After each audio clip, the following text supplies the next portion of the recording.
बिस्मिल्लाहिर्रहमानिर्रहीम। अस्सलाम वालेकुम। कैसे हैं आप सब? आई होप कि सब अच्छे होंगे और अपना और अपने प्लांट्स का बहुत अच्छी तरह से ख्याल रख रहे होंगे और अपनी गार्डनिंग को खूब इंजॉय कर रहे होंगे।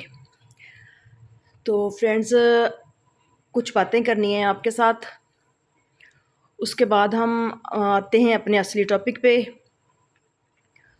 तो मोन्स्टेरा प्लांट, इसको परचेज़ करने के लिए काफ़ी बहन भाइयों के ऑर्डर्स आ रहे हैं।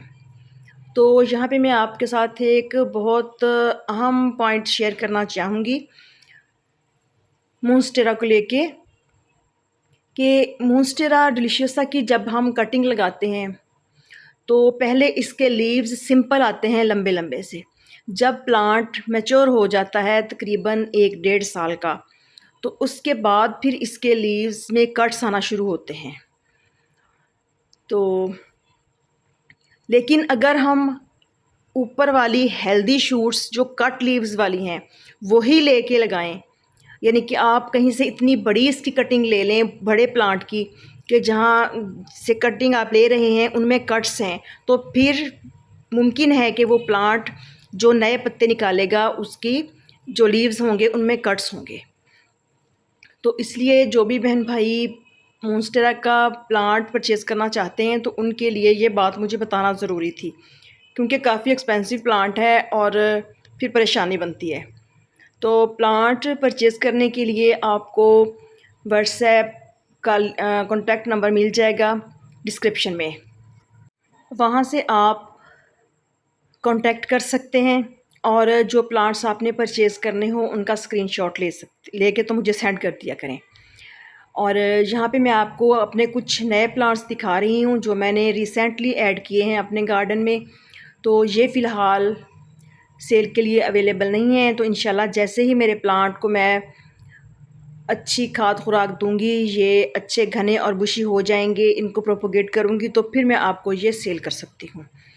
और यहाँ पे ये देखिए जी, कुछ प्लांट्स कटिंग से लगाए थे, अब माशाल्लाह चल रहे हैं बहुत अच्छे। और आज का जो मेरा प्लांट है बहुत ही क्यूट, बहुत प्यारा सकुलेंट प्लांट है। ये है triangle heart wine. Triangle heart wine बहुत आसानी से ग्रो हो जाने वाला प्लांट है। बस ज़रा इसको आप एक्सपीरियंस कर करके इसकी नेचर को समझ लें तो फिर लगाने में मुश्किल नहीं होगी। वैसे मैंने भी काफ़ी सारे प्लांट इसके मारे हैं मंगवा के, और गिफ्ट आए हुए प्लांट्स भी मारे हैं। इसमें ऐसी कोई बात नहीं है, क्योंकि बाज़ औक़ात ऐसे हो जाता है कि कोई बहुत इजी टू ग्रो प्लांट भी हमारे लिए परेशानी का बायस बन जाता है। तो परेशान नहीं होना, आपने कोशिश करते रहना है और अपने प्लांट्स को इंक्रीज़ करना है अपने घर को खूबसूरत बनाने के लिए, अपने घर की फ़िज़ा को साफ़ करने के लिए। तो यहाँ पे ये देखिए कुछ कटिंग्स हैं इसकी। ये काफ़ी हेल्दी और बुशी प्लांट आपने मेरे कई वीडियोस में देखा होगा, लेकिन अब बरसात के बाद कुछ गर्मी की शिद्दत की वजह से इसकी जो कुछ ब्रांचेज़ हैं, ये देखिए ये बिल्कुल डल सी हो गई हैं और जैसे ब्लैक सी हो गई हैं, कुछ जल गई हैं जिस तरह से ना। ओवरऑल प्लांट की हेल्थ वैसे अच्छी है। तो ये देखिए इसकी भी रूट्स हैं, छोटी सी कटिंग है, तो इसका भी जो ब्राउन हुआ एरिया है वो उसको निकाल देंगे और इसको भी कटिंग के ज़रिए ग्रो कर लेंगे। यहाँ पे मैं बास्केट रेडी कर रही हूँ। इसके सेंटर में मैं लगाऊंगी सिंगोनियम का प्लांट और साइड पे लगाऊंगी मैं ट्रैंगल हार्ट वाइन, क्योंकि ये ट्रेलिंग करता हुआ प्लांट बहुत ही खूबसूरत लगता है। यहाँ पे मिट्टी जो मैंने ली है इसमें काउडंग कंपोस्ट बिल्कुल डिकम्पोज हुआ, इसमें भाल वाली मिट्टी, कोकोपीट, राइस हस्क और थोड़ी सी पत्तों की खाद शामिल है, और थोड़ा सा चारकोल भी मैंने पीस के कूट के थोड़ा सा, तो सारी की सारी मिट्टी में मिक्स कर दिया था। ये प्लांट्स की ग्रोथ में भी हेल्प करता है और ड्रेनेज भी अच्छा बनता है इससे। तो यहाँ पे ये देखें सिंगोनियम की एक वैरायटी मैंने कटिंग लेके तो पानी में रखी हुई थी, अब इसकी रूट्स बन चुकी हैं, तो इसको हम सेंटर में ग्रो कर देंगे और बिल्कुल सीधा ग्रो करना है ताकि जब प्लांट्स के नए लीव्स आएँ तो खूबसूरत लगें और इसकी साइड पे ट्रेल करती हुई नीचे को ट्रैंगल हार्ट वाइन बहुत ही प्यारी लगेगी। तो ट्रैंगल हार्ट वाइन की आप छोटी से छोटी कटिंग लेके भी ग्रो कर सकते हैं और इसकी बड़ी कटिंग भी ग्रो कर सकते हैं, यानी कि आप मिट्टी के ऊपर इसको फैला दें तो वहीं से, आजकल मौसम अच्छा है तो ये अपनी ग्रोथ स्टार्ट कर लेगा प्लांट। और यहाँ पे ये देखें लीज़ा आ गई है मेरे साथ और वो कह रही है मैं काम करूँगी, और मैं चाह रही हूँ कि मैं जल्दी जल्दी आपके साथ वीडियो बना के शेयर कर लूँ, क्योंकि फिर शाम होती जा रही है और टाइम कम है, लेकिन वो बाज नहीं आ रही। तो ये देखें कितना सारा टाइम इसने मेरा ले लिया। और अब इसको साइड पे करके तो मैं आपके साथ आगे वीडियो शेयर करती हूँ। तो ये देखिए जी, कुछ कटिंग्स ली हैं मैंने। इनको हमने वर्टिकली भी लगा सकते हैं हम, और इनको हॉरिजॉन्टली भी लगा सकते हैं। तो यहाँ पे कुछ कटिंग जो छोटी होंगी वो मैं आपके साथ हॉरिजॉन्टली लगाना शुरू करूँगी और कुछ वर्टिकली। तो ये आप देख सकते हैं, क्योंकि इस मौसम में बहुत से प्लांट्स के साथ से कुदरती तौर पे रूट्स बनी हुई होती हैं, तो वो कटिंग लगाने का जो प्रोसेस होता है इस टाइम पे बहुत तेज़ होता है, और एक तरह से कुदरत ने हमारा आधे से ज़्यादा काम तो किया हुआ होता है। तो बस हमने उसको मिट्टी में शिफ्ट करके अपना जो शौक़ है प्लांट्स का वो सिर्फ पूरा करना है, आगे अल्लाह का काम है। और देखते ही देखते प्लांट इंशाल्लाह बहुत ही अच्छा, हेल्दी और घना हो जाएगा। यानी कि इसकी बहुत ज़्यादा ब्रांचेस निकलेंगी और ट्रेलिंग करती हुई नीचे को बहुत ही खूबसूरत लगेंगी। और हैंगिंग बास्केट्स में डालने के लिए आपने जो सॉइल लेनी है हमेशा ऐसी लेनी है कि जिसका वेट बहुत ज़्यादा ना हो। तो यहाँ पे कोकोपीट, राइस हस्क, चारकोल और थोड़ी सी मिट्टी और थोड़ी सी कंपोस्ट जिस तरह मैंने बताई है, तो काफ़ी अच्छा और पोरस सा सॉइल मीडिया बना हुआ है। आजकल मैं जितने भी प्लांट्स लगा रही हूँ सभी मैंने इसी के अंदर ग्रो किए हैं। तो माशाल्लाह मेरे जो नए आने वाले मेहमान हैं, मेरे घर में आए हुए हैं, वो भी काफ़ी अच्छी तरह से स्टेबल हो चुके हैं, और जो नए लगा रही हूँ उम्मीद है कि इंशाल्लाह वो भी बहुत ही अच्छी तरह से चलेंगे। तो इनकी अपडेट्स मैं आपके साथ इंशाल्लाह शेयर करती रहूँगी। तो इस तरह से हमने सारी की सारी कटिंग्स लगा देनी है। इस पॉट में पहले जो मिट्टी थी बिल्कुल बारिश की वजह से उसका यूँ समझ लें कि गारा बना हुआ था, तो फिर मैंने उसको सारी को निकाला, और जो मिट्टी मैंने ताज़ा बना के रखी हुई है तमाम प्लांट्स को लगाने के लिए आजकल जो भी यूज़ कर रही हूँ, तो उसको भरा है मैंने। तो इसको हमने पानी बिल्कुल थोड़ा सा देना है, क्योंकि बरसात के मौसम में हवा में मॉइस्चर भी बहुत ज़्यादा होता है, और अगर हम इन प्लांट्स को पानी ज़्यादा देंगे तो मे बी सकुलेंट प्लांट्स जो हैं वो सर्वाइव ना कर पाएँ और हमारी कटिंग ज़ाया हो जाए। इसलिए बिल्कुल कम से कम पानी देना है, और हल्का हल्का सा शावर कर दें या हाथ की मदद से पानी डाल दें। और इन प्लांट्स को लगाने के बाद हमने शेड में ही रखना है जब तक प्लांट अपनी ग्रोथ स्टार्ट ना कर लें। अदरवाइज़ आप इसको सुबह की थोड़े टाइम की धूप दें तो इन दोनों प्लांट्स के लिए बहुत अच्छी है, सिंगोनियम के लिए भी और ट्रैंगल हार्ट वाइन के लिए भी। और अगर जब धूप तेज़ हो तो यानी कि 9-10 बजे के बाद फिर इन पे नेट वगैरह का शेड हो, या दरख्तों के नीचे प्लांट्स लगे हुए हों, या कहीं भी दीवार के साए में जहाँ थोड़ा टाइम के लिए धूप आए और बाकी टाइम इन पे साया रहे, तो काफ़ी अच्छी तरह से प्लांट्स अपनी ग्रोथ करते हैं।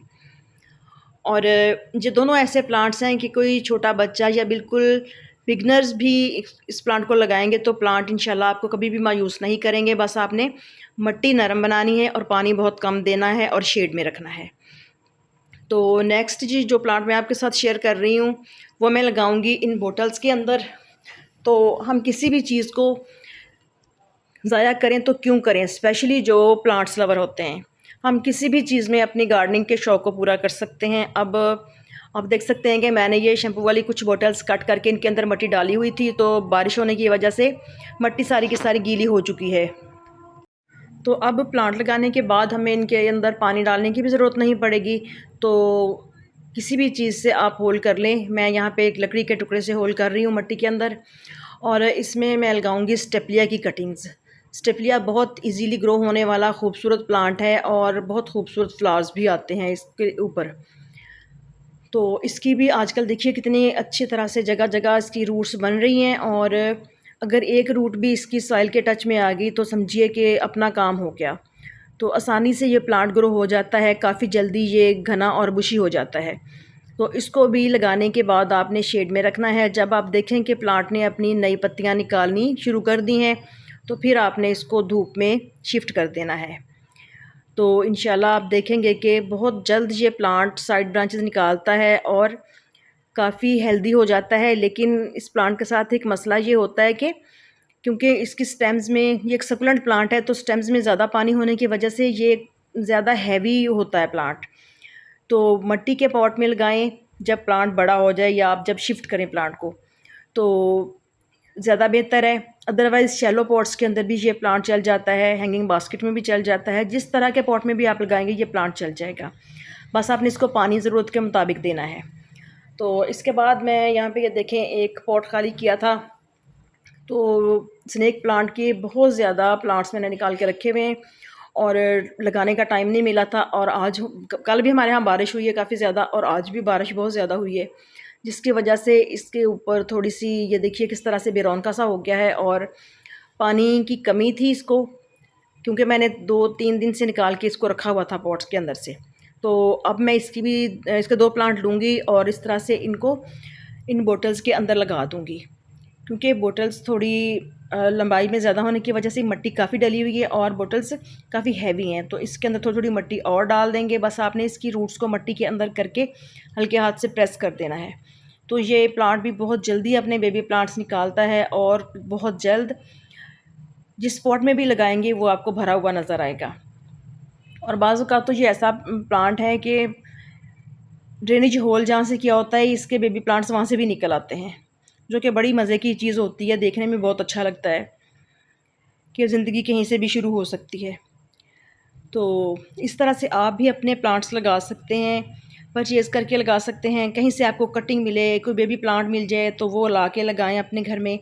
और आपको पता है कि स्नेक प्लांट जो है ये कितना अच्छा एयर प्यूरीफाइड प्लांट है, और 24 घंटे ये हमारे घर की फ़िज़ा को साफ़ करता है और ऑक्सीजन ख़ारिज करता है, जिसकी वजह से नासा की रिपोर्ट के मुताबिक ये बहुत ज़बरदस्त प्लांट है घर में लगाने के लिए।